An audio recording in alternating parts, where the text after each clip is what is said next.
ঢাকা বিশ্ববিদ্যালয়ের কেন্দ্রীয় ছাত্র সংসদের ভিপি সাদিক কায়েম ফেসবুকে ছাত্রলীগের হাতে নিহত হওয়া বুয়েট শিক্ষার্থী আবরার ফাহাদকে স্মরণ করে একটি পোস্ট দিয়েছেন।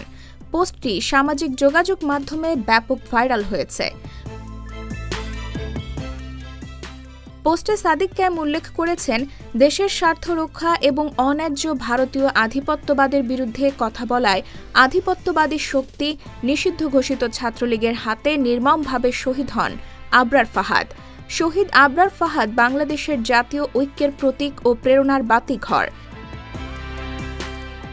সাদিক কায়েম আরও লিখেছেন, শহীদ শরীফুজ্জামান নোমানীর শাহাদাতের মধ্য দিয়ে নতুন করে স্বাধীন হওয়ার যে আকাঙ্ক্ষা তৈরি হয়েছিল, শহীদ আবরার ফাহাদের শাহাদাতের মধ্য দিয়েই সে স্বাধীনতার বীজ বপন হয়েছিল, যার পূর্ণতা আসে শহীদ আবু সাইদ, শান্ত, ওয়াসিম, মুগ্ধ, আলী রায়হান, তাহির, নাসিমাদের শাহাদাতের মধ্য দিয়ে জুলাই বিপ্লবে।